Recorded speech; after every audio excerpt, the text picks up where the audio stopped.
भगवान श्री कृष्ण ने कहा, हे राजन, जया एकादशी व्रत का पालन अवश्य करना चाहिए। हे नृपश्रेष्ठ, जया एकादशी ब्रह्म हत्या के पाप से भी मुक्त करती है। जिसने जया एकादशी का व्रत का पालन किया है उसने सभी प्रकार का दान कर लिया है, यज्ञों का अनुष्ठान करने जैसा है। इसकी महिमा पढ़ने अथवा सुनने से अग्निष्टोम यज्ञ का फल प्राप्त होता है। इसलिए इस एकादशी कथा को संपूर्ण एवं पूरा श्रवण करें ताकि आप पुण्य के भागीदारी बन सके। जय स्वामीनारायण दास नादास। तो आइए श्रवण करते हैं जया एकादशी की व्रत कथा। भविष्य उत्तर पुराण में भगवान श्री कृष्ण और महाराज युधिष्ठिर के संवाद में इस एकादशी का वर्णन आता है। युधिष्ठिर महाराज ने पूछा, हे जनार्दन, माघ मास के शुक्ल पक्ष की एकादशी का क्या नाम है? यह व्रत कैसे करें? किस देवता की पूजा करनी चाहिए? भगवान श्री कृष्ण ने उत्तर दिया, राजेंद्र सुनो, माघ मास के शुक्ल पक्ष की एकादशी को जया एकादशी कहते हैं। सब पापों का हरण करके मोक्ष देने वाली यह उत्तम तिथि है। जो कोई भी इस व्रत का पालन करेगा उसे पिशाच योनि प्राप्त नहीं होगी। इसलिए प्रयत्न पूर्वक इस जया एकादशी का पालन अवश्य करना चाहिए। प्राचीन काल में स्वर्ग में देवराज इंद्र का राज था। देवगण अप्सराओं के साथ पारिजात वृक्ष से शोभित नंदनवन में विहार कर रहे थे।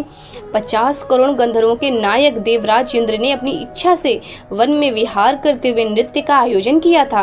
गंधर्वों में प्रमुख पुष्पदंत, चित्रसेन और उनका पुत्र ये 3 लोग थे। चित्रसेन की पत्नी का नाम मालिनी था। मालिनी और चित्रसेन की कन्या पुष्पवंती थी। पुष्पदंत गंधर्व का पुत्र माल्यवान था। माल्यवान पुष्पवंती के सौंदर्य पर मोहित हुआ था। ये दोनों भी इंद्र की प्रसन्नता के लिए नृत्य करने आए थे।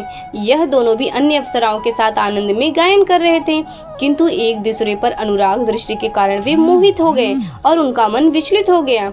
इससे वे शुद्ध गायन नहीं कर सके। कभी ताल गलत तो कभी गायन रुकता।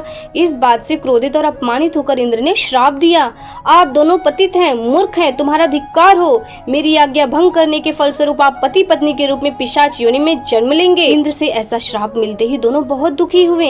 हिमालय में जाकर पिशाच योनि को प्राप्त होकर भयंकर दुख भोगते रहे।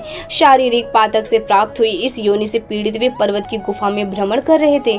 एक दिन पिशाच पति ने अपनी पत्नी से पूछा, हमने ऐसा कौन सा पाप किया है जिसके लिए हमें ये योनि मिली है? नरक यातनाएं तो दुखदायक है, पर पिशाच योनि में भी दुख बहुत भयानक है। इसलिए पूर्ण प्रयत्न से इस पाप से छुटकारा प्राप्त करना चाहिए हमें। दोनों चिंता में मग्न थे, किंतु भगवान की कृपा से उन्हें माघ महीने की एकादशी तिथि प्राप्त हुई। जया नाम से प्रसिद्ध यह तिथि सब तिथि में उत्तम है। यह तिथि को उन्होंने अन्न ग्रहण नहीं किया, जल ग्रहण नहीं किया, किसी जीव की हत्या भी नहीं की और कोई फल भी नहीं खाया। दुख से व्याकुल सूर्यास्त तक वे बरगद के वृक्ष के नीचे बैठे रहे। भयानक रात उनके सामने उपस्थित हुई, पर उन्हें निद्रा तक नहीं आई। कौन सी भी प्रकार का सुख और काम सुख भी उन्होंने नहीं भोगा। रात्र समाप्त होकर सूर्योदय हुआ। द्वादशी का दिन निकला। उसने जया एकादशी के व्रत का पालन हुआ। उन्होंने रात भर जागरण किया था। व्रत के प्रभाव से और भगवान विष्णु की शक्ति के कारण दोनों इस योनि से मुक्त होकर अपने पूर्व रूप को प्राप्त हुए। उनके हृदय से फिर से पहले का अनुराग उत्पन्न हुआ। अलंकार से शोभित होकर विमान में विराजमान होकर स्वर्ग लोक में गए। देवराज इंद्र के सामने प्रसन्नता पूर्वक उन्हें सादर प्रणाम किया। उन्हें पूर्व रूप से देखकर इंद्र को आश्चर्य हुआ और उन्होंने पूछा, किस पुण्य के प्रभाव से आप पिशाच योनि से मुक्त हुए? मुझसे श्राप पाकर भी आप कौन से देवता के आश्रय से श्राप मुक्त हुए हैं? माल्यवान ने कहा, हे स्वामी, भगवान वासुदेव की कृपा से तथा जया एकादशी के व्रत से हम पिशाच योनि से मुक्त हुए। देवराज इंद्र ने कहा, आप दोनों सुधापान कीजिए। जो लोग भगवान वासुदेव की शरण लेते हैं और एकादशी व्रत का पालन करते हैं वह हमें भी पूजनीय है। इस प्रकार भविष्य उत्तर पुराण से महिमा का ज्ञान समाप्त हुआ।